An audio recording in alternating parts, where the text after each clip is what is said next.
outside. How could it be a bad day? It's a fantastic day. It's never a bad day in San Diego. Yeah. So today we're going to be talking about the good, the bad, and the ugly. I think that refers to you. Okay. So welcome to another episode of Stand, Fight, Win live stream. Real lawyers, real answers. I kind of skipped real lawyers. I'm from the South now. And today we're talking about facts, all things facts. How do we use facts, good facts, bad facts, ugly facts? And we're going to talk a little bit about this because the facts of a case are so vitally important. But they're not important in the way that a lot of people who aren't lawyers think they are. And so the way that lawyers work with the facts and evidence of a case, I think is kind of unique. And we have a different view of it. But what we're going to do is cut it up into different stages of the case so we can talk about how facts are important in your case based on where you're at in the litigation process, whether the start, the middle, or the end. So Kayla, maybe you can get us started here.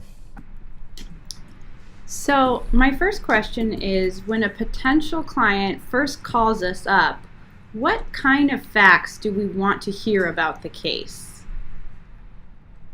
So you and I have pretty strong opinions about this one, right? What kind of facts do we need to evaluate the case? And I guess my first knee-jerk response would be we need about 10% of the information that you think we need. Yeah, I think that if the facts that I want are answers to the direct questions that I'm asking. And so we'll get into this a little bit later, but this is about a case intake when a client ends up calling the firm and saying, hey, I got a case and I'd like you guys to look at it and see if it's worthy of coming into your firm and you guys to work on and help us out. And I think what people want to do is they want to give us every fact in their mind that is going to help the case be successful. And you get different types of people. Some people are very respectful and reserved. Other people are quiet. Other people are a little bit more agitated and excitable. There seems to be a group of people that call in and they don't want to answer the facts that you've asked for. They want to tell you what they called to tell you about, because in their mind they've already made the assumption that they have analyzed the case, they've Googled something, they know the facts that are going to be a quote-unquote slam dunk for you. And so what I would just ask callers to any law firm or lawyer, or if you went to see a surgeon, at least give the surgeon or the lawyer a chance with their experience to be able to help you. And the only way to do that is to answer the questions they're asking and not come up with the idea that, oh, I already know how this is all going to work. I'm going to help you to win this case. And so we got to be looking for the facts that we're asking. So when we ask a question, when did your mother die? If we hear, well, my brother Johnny's such a vindictive, horrible person, and I think he murdered my mother. Okay, I understand you have strong feelings about this, but that still didn't give me the fact that I need, and that is, when did your mother die? Well, we have specific legal claims that we bring, and so one of the big mistakes I think that potential clients make when they call up and try to talk to lawyers is they want to give you the conclusion, which is not helpful. That's right. So they want to call in and say, this case is undue influence. Well, it may or may not be undue influence, and quite frankly, ultimately, I'm not going to decide and you're not going to decide if it is undue influence. Only the judge or jury is going to decide that. But what I need to know is, what facts do you have that would help me evaluate this as an undue influence case? So giving me the conclusion, this is undue influence, you're missing the point. Like, I need the underlying information. And I think a lot of people, they live through these things, right? They've lived through these, especially family issues with siblings. Sure. For 50 years I've had to put up with these people. And so now I'm going to tell you a bunch of facts that bug me and that I think are relevant, but they almost know too much is the problem. And we don't need to know all of that, especially at the case intake stage. What we really need to know is, do you have a legal claim? And don't give us the conclusion, give us the underlying information. Well, let me interrupt you right there, because I think that's one of the keys is that we're not even looking at the case as an undue influence case. We're not looking at it as a lack of capacity case. We're looking at it as a gathering facts exercise. And once we've gathered those facts, we as lawyers then go look at the options of claims that could be available and to start someone. Plugging them in. Yes. And so even we don't want to be predisposed if I have a lawyer call me, many times I'll tell them, okay, just tell me, kind of ballpark what's the case about before we get into this. If they start telling me the legal claims, that's not telling me what the case is about. That's just saying those are the remedies to resolve the underlying facts of the case. I want to know the facts, and the facts are important to know. Yeah, and the reason we have to evaluate, is there a legal claim, number one. Number two, is this case financially viable? Because whether somebody's going to hire us on contingency or if they want to pay us hourly, the case needs to make financial sense. We're not going to take a case on for a client who's going to spend more money than they're ever going to get back out of it, even if they pay us hourly. That's just not a good idea. Nobody's going to be happy about that. And number three, we have to know that the client has some reasonable expectations of what they're about to enter into. Because if somebody has completely unreasonable expectations about the litigation process, you're going to be sorely disappointed, and you're never going to be happy no matter what we do. But there's good facts certainly in every case, right? And then there's bad facts. And I think people have a tendency to want to not talk about the bad part of the case. They only want to tell you all the good stuff. So why is it important for people to tell you the bad stuff too? Because the other side, no matter how bad you think they are, they get a say too. And so we would like to know what they're going to say. And so if you didn't have a relationship with mom or dad for the last 2 years, and you can explain it, that's fine, but that's a bad fact. If you didn't have anything to do with your mom or dad for the last 2 years of their life, and they passed away, and they disinherited you 3 weeks before they died, there's some good and bad facts there, right? Yes. There's some good facts in what, and there's some bad facts in that. Tell me how you would analyze that. Well, and it depends on, maybe you didn't have a good relationship for 2 years because somebody kept you from seeing mom, and they isolated mom, and they wouldn't let you call and talk to her, and every time you came over, they slammed the door and locked it so you couldn't get in. Okay, that's a bad fact that you didn't have a relationship, but there's an explanation for it. But you have to tell us up front, because then we can start to figure out how can we address this bad fact. And I'll tell you, if I hear somebody tell me a case and all it has is good facts and there's nothing bad, that is a huge red flag, because no case has nothing but good facts. Every case has some bad facts. Right. Every case. Yeah, are there slam dunks out there? There's no slam dunks. And anybody who calls up and say they have a slam dunk case, you don't. You just don't. And the minute I hear that, I'm like, okay, I've just discounted the person who's telling me that, by probably 50%, because you don't know what you're talking about, which is fine. You don't have to know what you're talking about.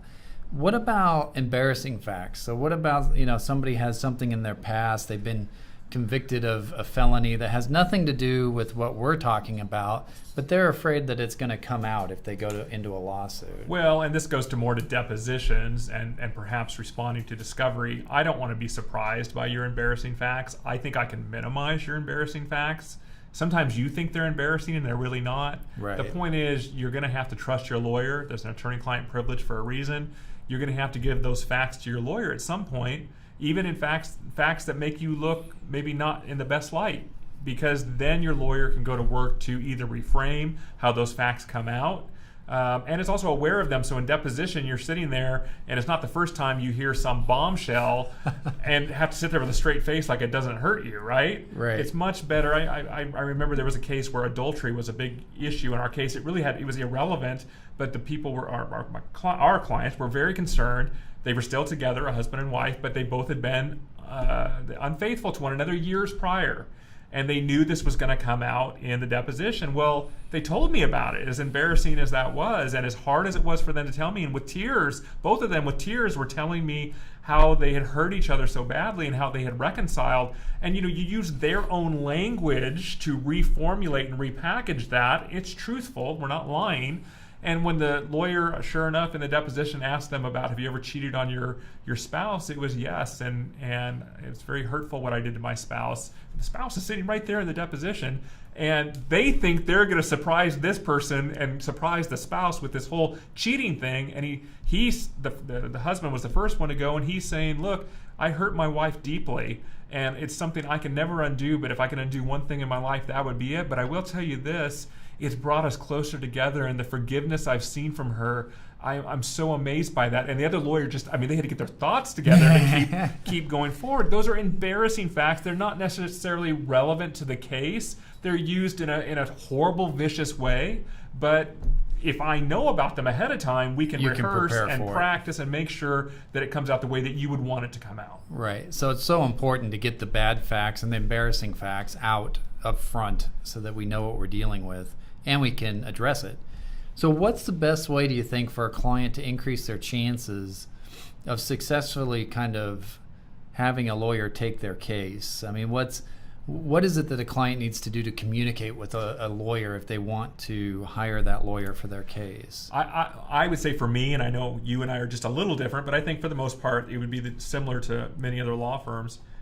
Just answer my questions. Okay, let me ask some questions and do your best to answer. And some people do this really well. And then once I have an infrastructure in place of the facts, possible legal claims are coming to mind, now we can get into some of the other nitty-gritty that they really want to talk about, they themselves want to talk about, that I may not find all that important, but they want to get it off their chest. That's fine. But answer my questions. I don't know, how do you feel about that? Yeah, I think we need to, we are looking for some very specific information, and the sooner that you can give us that information, the easier it's going to be for us to evaluate your case. And I think the problem is that if people get lost in the weeds and they start going into all sorts of irrelevant facts, at some point we're human, and we're just going to shut down and we're going to say, forget it. This is too much to wade through. It's too much to figure out. I'm too busy. I don't have time to go through all this. I'm going to pass on this case because I just don't have the time to try and sort through all of the minutia, and I just don't need that. And I remember there was a situation long ago where you had made a comment about certain people just were not able to explain their case to the point where you didn't think any lawyer would take the case because I guess it was too confusing and convoluted, and they just, every time you asked a question, they wouldn't answer it, and you'd ask something over here and they'd want to wander around over here. So I think the more that you can kind of answer the question and get us what we need, and then once we have that, then I think you're right. We can go back and kind of fill in. If there's something that you really need to tell us, we'll go back and fill that in. I would say that if you wanted to have some guidance on this, just envision a lawyer as a cardiothoracic or a neurosurgeon. Let's call it a neurosurgeon, a brain surgeon.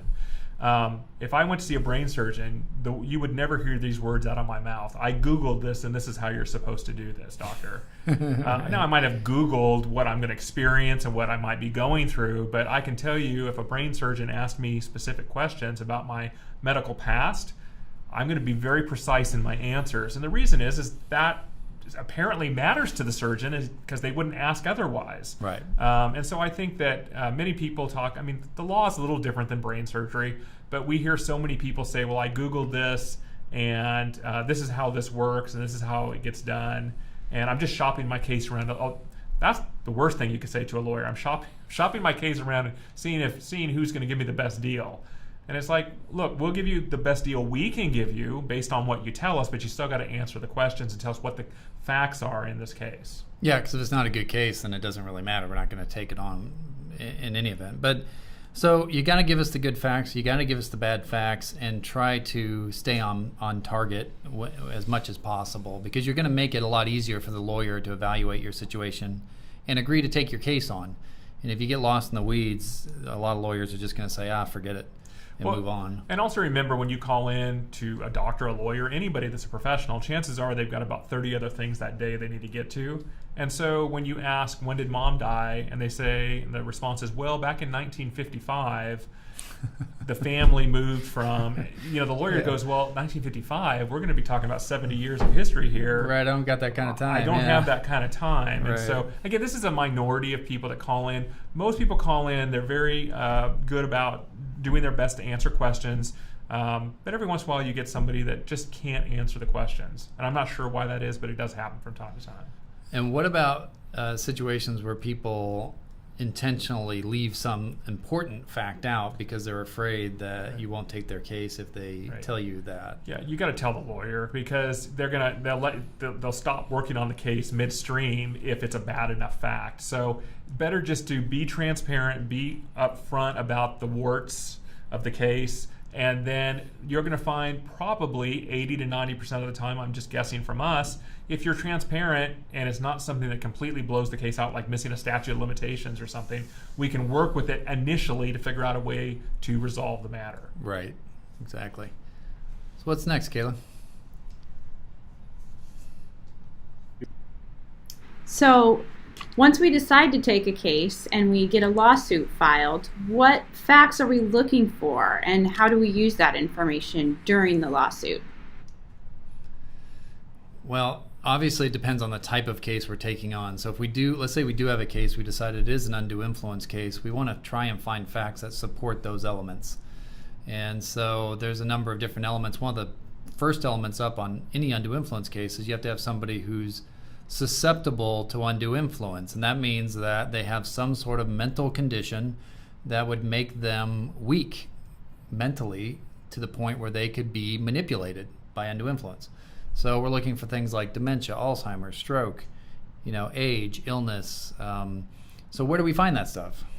Well, we find it in the facts. In the medical records, a lot. And the issue there is what you just said were the elements. And so once we pick a cause of action, a legal claim, based on the facts that the client has shared with us, now it's our job to go through and put each element out. You just described one of those elements, and that is to show that this person is susceptible to the exercise of undue influence. And then what we want to do is, from depositions and discovery, we want to put in the facts that support that particular element.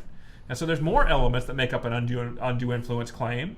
We want to look at the actions of the bad actor. We want to see what their actions were. And so when we take their deposition, we're going to be looking for facts that support their bad actions. And so we're simply just methodically going through. It doesn't sound methodical. It's kind of like politics and sausage being made, right? You don't want to see either one. And a little bit the same thing with the deposition. It's not always linear in how the questions are asked. And that can be from a strategic standpoint or just simply because you hear something for the first time you didn't expect. The point is you're trying to gather facts to support the elements that you have to prove to a judge or a jury at the time of trial. And more importantly, those facts we're gathering, they have to be admissible evidence. So what about this?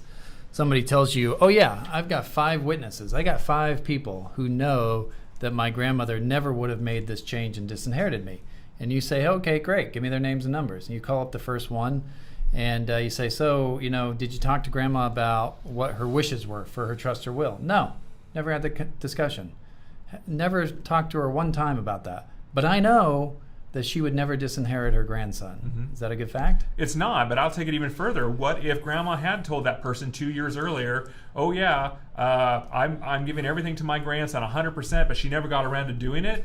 First of all, it won't be legally enforceable just because she never got around to doing it. But secondly, we call that hearsay.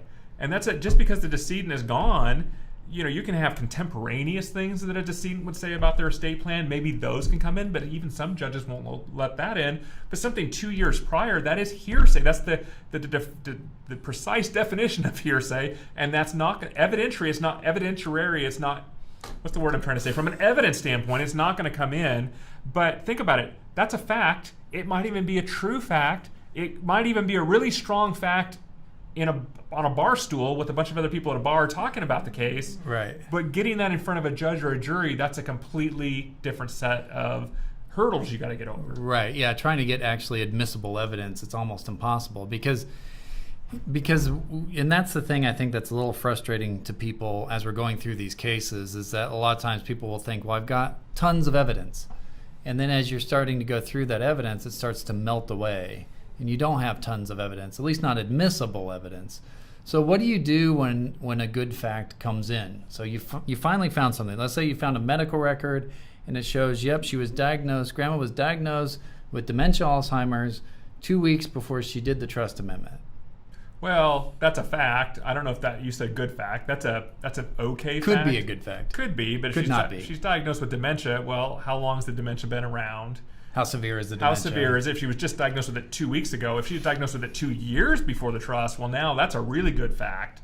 And then we want to look at the rest of her medical records to determine how many other physicians pointed this out. We want to see if it got worse, which we know that dementia gets worse over time, never gets better.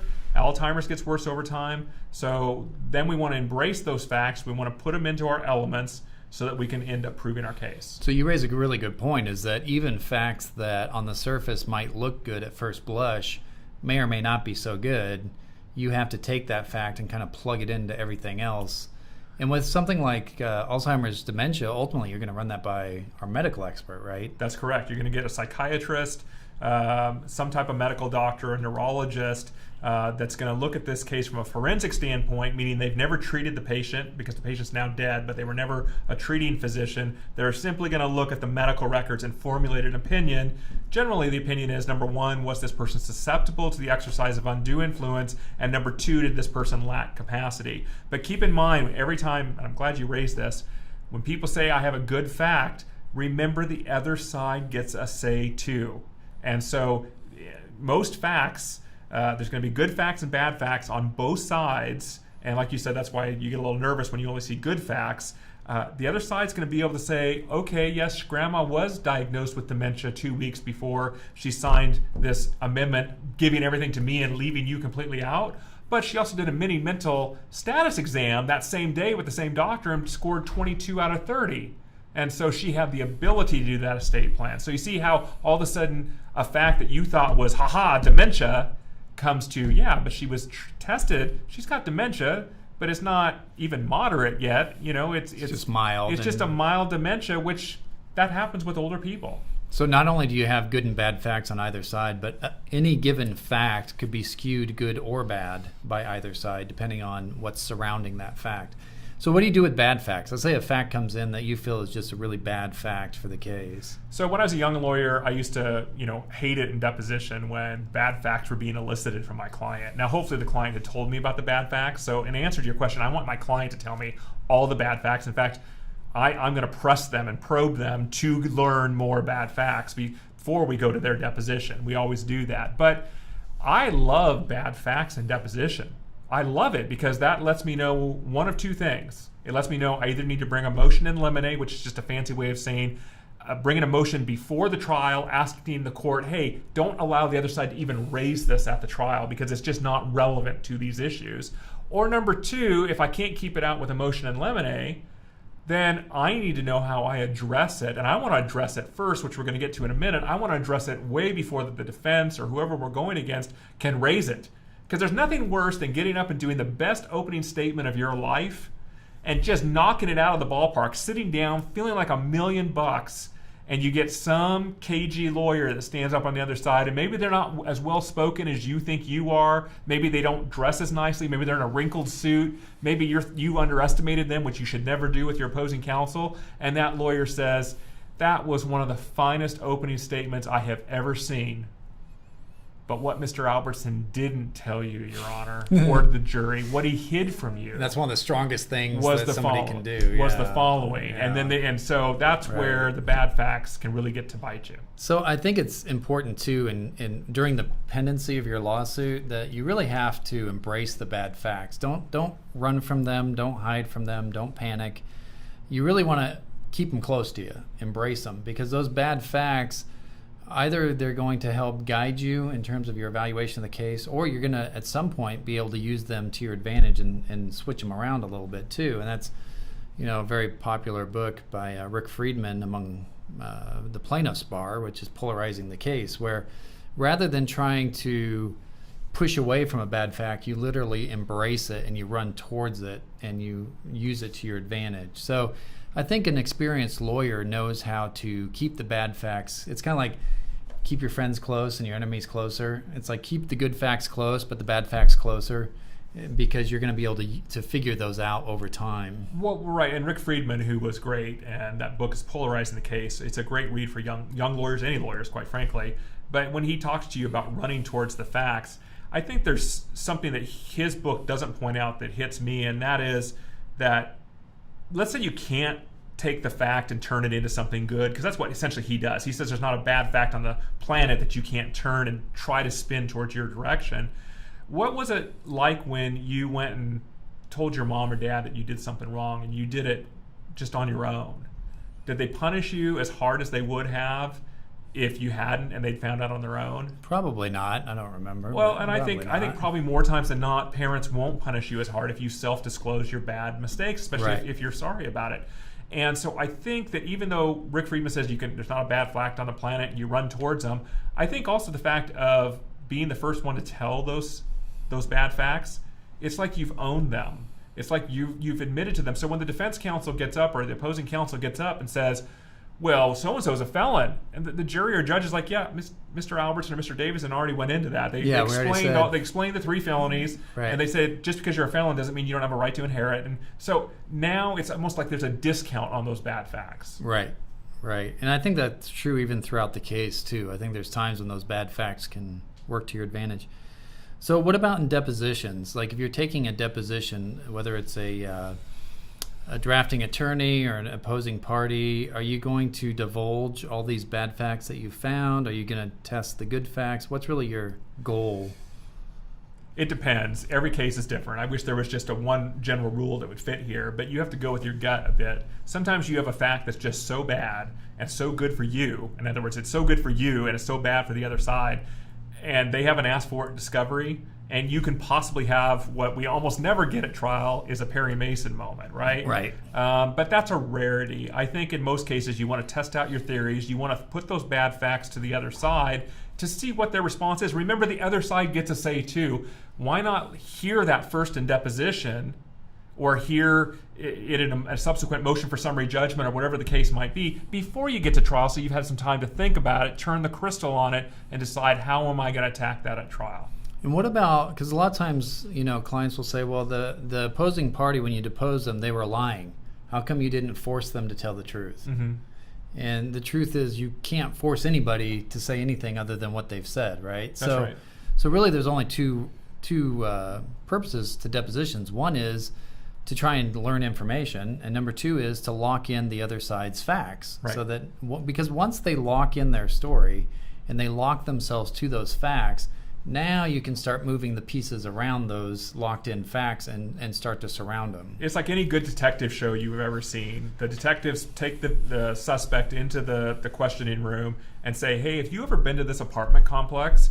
And the suspect says, nope, never been there in my entire life. You're sure you've never been there? Nope, never been there. Well, why is your DNA all over the murder weapon? And, and people get convicted because of that. So the same thing we're doing here is we're wanting them to lock themselves into that story, and then we can come back to our office, and we have days, we have computers we can look up information on to test the story that they've given us.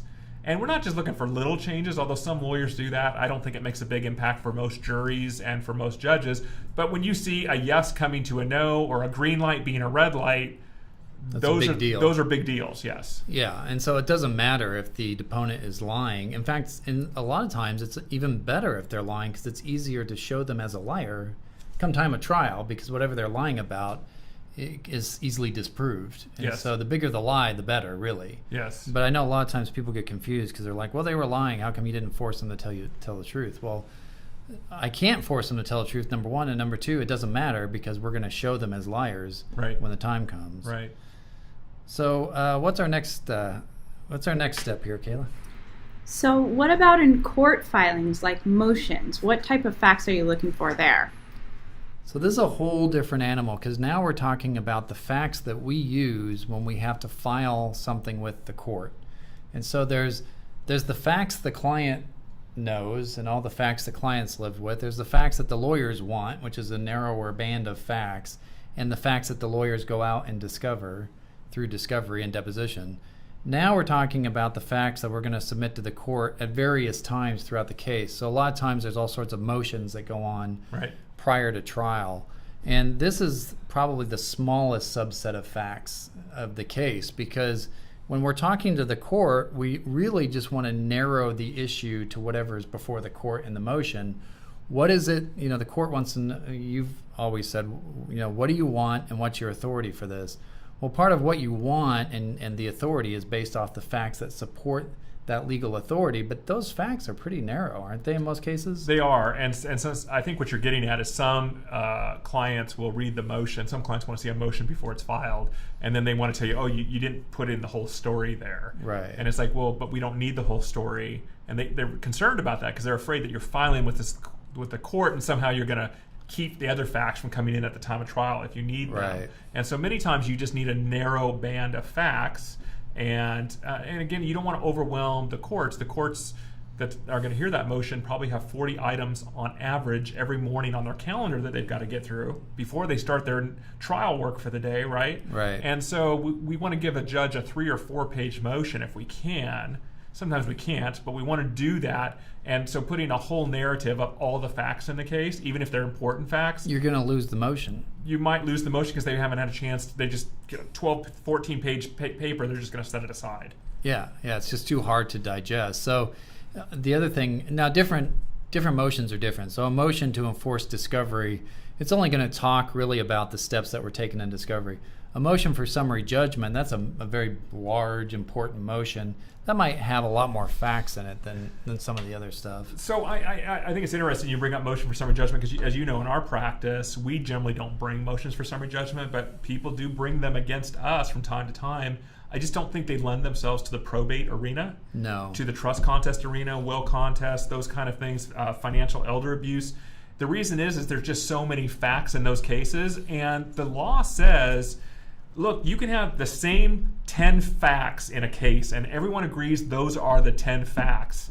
Everyone swears up and down, we all agree these are the 10 facts of this case. If the other side says, based on those 10 facts, I win, we're allowed to say, but Your Honor, and the law says this, we're allowed to have our own inference that we draw from those facts. They're just like they have their inference. And if you have a set of facts where you can draw two different inferences from, that's a question that goes to a jury or a judge at the time of trial. Right. Yeah, I don't think I've ever seen a motion for summary judgment successful. There might have been one along the 18 years that You're I've talking been about the probate arena? In the probate arena, yeah. In the trust and probate arena, it's very rare to see a motion for summary judgment prevail. And on the ones where we've had them brought against us, I don't think we've ever lost. I mean, I think we've won every single one of them because, yeah, they're very hard to win. But the point is you have to look at what's the purpose of each motion. And nowadays, the judge that's hearing the motion is probably not the judge that hears your regular calendar on your case, and it certainly isn't the judge that ultimately is going to hear the trial. They're all different judges. They're cut up among different courtrooms because that's how courts have to do it nowadays, just for efficiency. So a lot of times people think, well, you should tell the judge everything because that way they can make a decision on my case. They're not going to be the judge making a decision on your case, most likely. So, yeah, that's true. All right, Kayla, what's our final step here? Trial. So how do you use these facts at trial, and how do you handle bad facts at trial? And I think you kind of gave us a preview of that, Stuart, with the fact that you're going to tell on yourself. But is there something more you can add? Or I think so. So, obviously, the way trial works, most trials, and let's just talk about a jury trial, you're going to do voir dire, which is simply jury selection, and that's going to be 2 or 3 days before you get 12 to 14 people sitting on a jury, a civil jury in California. That would be 12 people with 2 alternates in most cases. And then we're going to get to opening statements.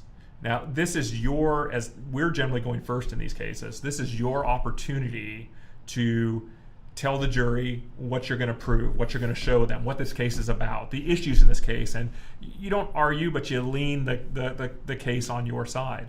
So you do that, and for about 2/3 of the opening statement, you're doing the best you can to explain to the jury what the evidence is going to show, what the case is about, and so forth. And then at 2/3 of the way through, you need to identify each and every bad fact and make sure the jury knows about those bad facts. And the way that I've done it in the past, and everybody's a little different, I don't want to give any credit to the defense or who we're going against. And so I don't want to say, when the defense gets up here, they're going to say X, but let me tell you about X.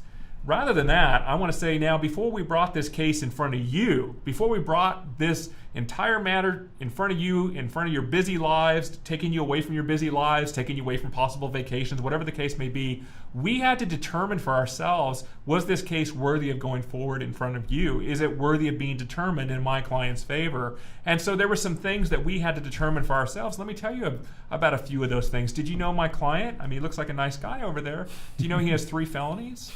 Now, we're not even required to disclose that, but he's got 3 felonies. Right. And let me tell you about those 3 felonies. And then you round it out with, but the good news in this case is felonies don't preclude somebody from inheriting from a trust. And so I want you to make sure that we analyze that, and the evidence is going to show that while he's got these 3 felonies, it has nothing to do with this case. Now, would you introduce a bad fact that you brought a motion in limine on and won? So if you brought a motion before the court and said, Your Honor, the other side shouldn't be able to talk about X, which, maybe it is the felonies or something.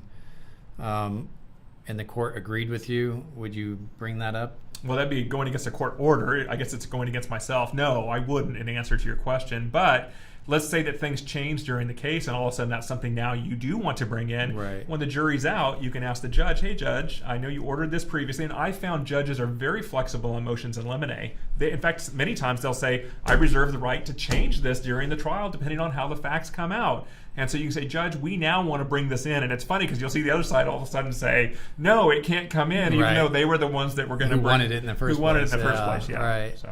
I think it's so important, really, to get the bad facts out there. And like you said, it just takes the wind out of the sails of the opposing argument. Because as soon as you let the cat out of the bag, there's no other surprises that the other side can lob against you. I remember, and not to get carried away with the stories, but I remember a jury trial I did in San Bernardino against this 40-year veteran lawyer, and his name will remain nameless. But he told me during the whole case how he was just going to cream me from the very beginning. All depositions, he just reminded me that I was young, inexperienced, didn't know what I was doing. And so we had some clients that had some questionable backgrounds. And there was even some drug use involved and things like that. And so I did my 2/3 of my opening, and then I immediately went in. And as I went through each one of the things that we had to determine, I saw him over there. He's scribbling furiously on his legal pad. Crossing things I don't out. know if he was crossing things off or what. But then he got up and he started his cross exam, and it went okay. I mean, he did it as well as he could, but then when he got to the drug use, it just fell flat. I mean, I'm looking at the jury. Juries are not always easy to read, but I'm looking at the jury as he's making these comments, and they're just kind of like bored. Their eyes are glassed over because they're like, yeah, Mr. Robinson already talked about that. Yeah, why are you he telling said us he again? determined these things, and he felt that the case could come forward. Right. So anyway, but those are the kind of things you run into if you take away the other side's fire, especially when they've worked so hard on their opening statement, and now you just gutted them because you weren't an ostrich. You didn't put your head in the sand. You grappled with, you fought with, you reframed, you did whatever you had to be able to present those bad facts to the jury. Right. So, I mean, I think the bottom line, too, to the facts is, there's always going to be the good and the bad. There's always going to be different ways to skew the good and the bad. And that's really what lawyers get paid for, right? I mean, it's our job to make use of those facts as best as we can. And I think that the mistake that a lot of people make is they put too much stock into a fact that may or may not be good, or they put too much stock into a witness who may not even be helpful or just has hearsay. So sometimes you have to kind of let the professionals do their work and let us work up the facts the way that we know how, and then good things can happen. I agree. This has actually been fun for me to go through because we haven't gone from beginning to end like this before with facts, and it kind of shows you the whole picture and range across a case. Yeah, no, I think Manisha and Kayla brought us this idea, and I think it's a great idea. Do we have any other questions, Kayla? We do have a question. What if the client doesn't want you to disclose certain bad facts? Well, the client may or may not have that choice. So, I mean, the client can tell us a bad fact, and we certainly won't disclose it outside the attorney-client relationship. That's our duty of confidentiality. We're not going to do that. But that doesn't mean that it's not going to come out during the case. So, for example, if somebody has a record of being a convicted felon, you could tell me that, and I can say, well, I won't tell anybody, but there's databases. You can go out and find that. And then when somebody finds that, well, the cat's out of the bag. So, it depends on what it is you want to try to keep secret, I guess. Yeah, and it also depends on, I think, some experience level of the lawyer. I remember we had a case probably 10 years ago where our client was deeply concerned about the fact that she had had several abortions in the past and that some family members knew about this. And clearly abortion had absolutely nothing to do with the case. And sure enough, at deposition, it's a very bold lawyer, in my opinion. The lawyer decided to ask about had the client ever had an abortion, and it's because his client had told him to do that, right? And I just looked at him and said, "Next question." You just don't answer that. And you're not normally supposed to tell a client not to answer at deposition, although many lawyers do it. But I'm willing to have you drag me in front of a court and tell a judge, hey, she wouldn't answer whether she had abortions or not, when it has absolutely nothing to do, zero. It has nothing to do with anything. And so those kind of things where a client pulls you aside, at least tell us about those facts, as sensitive as they are, so that when I'm in a deposition, the other side springs something like that on you, I can just immediately, without being shocked by any of it or not being prepared, simply be like, move on to counsel, next question. Now, what if there's a fact that only the client knows and nobody else knows? It's impossible to find out. Like, I secretly hated my mother and wish she was dead, but I was always nice to her and I took care of her. I mean, that's something that you wouldn't have to disclose. Wouldn't have to disclose that. I'd want to know it so that if it does come up, I've had some time to think about it to how I'd want to address it. Right. Yeah, but if that's rare that something like that would be the case. But if it did happen where, you secretly hated your mother and you probably should have been disinherited, I'm going to make the other side find those facts. Yeah, so there's definitely facts. Like if there's a fact that you tell your lawyer and you say, don't disclose that, and there's no independent way, and it's not relevant to the case, that's not a fact that we're going to disclose and tell on ourselves and all that. Really, we're talking about bad facts that are knowable, they're known, the other side's trying to use them against you. Those are the facts that we're going to disclose and tell on ourselves because we're going to lessen the impact of it. Yeah. And I'll give you one more example. We were going against some big shot lawyer down in San Diego last year, I think, and she was asking our client who was an underage person when she got pregnant by some, they weren't famous, but they were well known in a community. And she wanted to know how many times our client had sex with this individual. She clearly got pregnant by this person and had a kid by this person. And I just said, next question, please. And the lawyer and I I didn't fight, but she argued with me that she had a right to that information. I said, next question. If you think a judge is going to order my client to tell you how many times she had sexual intercourse with somebody who she ended up getting pregnant by, that is an important fact. She got pregnant by somebody while she was underage, which was an issue in the case, but not how many times they had sexual intercourse to make that pregnancy happen. Or if she ever had sex with anybody else. That's not relevant either. So there's times when we're able to shut that down. You just give an order, do not answer that, and if the other side wants to take it before a judge, good luck. By the way, I'm surprised by this, and it's funny because we're not trying to be inappropriate here, but I will say I've come across so many lawyers that love to get into these bad sex questions, and I'm not sure why. I've never asked Salacious. I've never asked anybody any of these questions, and it's not relevant. It's not relevant. It's really beneath us as far as I'm concerned. But right. You get lawyers that think it's so important to shake up my client. Yeah. And it just blows me away. And I'm always just going to say next question to any question like that. We're not here to answer your stupid questions like that. If you have questions about this case, feel free. Well, and that's truly harassing. And one of the reasons you can give an instruction not to answer is if something's just being asked purely to harass. And I think a lot of lawyers who aren't that experienced at depositions, they kind of think it's clever to ask these questions about these sexual issues that have nothing to do with the case because, I'm going to get them on this. Who cares? Right. It doesn't mean anything to anybody. Right. Any other questions, Kayla? That's it for today. Great. Well, I want to thank you for joining me and another live. Stuart? Wow, that was a great ending there, Keith. Listen, I'm gonna roll with this one. Good. So you take it away. So you do the ending today. Apparently, we post this somewhere to a podcast, Podbean or something like that. You can pick that up there. You can find us on Google, YouTube. Mm-hmm. You can find us on Facebook. We'd love to chat with you about your case if you're willing to tell us the facts about it. And Keith, it's been great having you. Kayla, Manisha, thank you. Quick question: do you know anybody who can give lessons on how to wrap up a conversation? Well, you're actually pretty good at it in most cases. Normally, yeah. Yes. Well, everybody has their days. Yes. Don't feel too bad about your significant failure today. Okay, good. All right. I'll try and forget about it. We'll see you next time.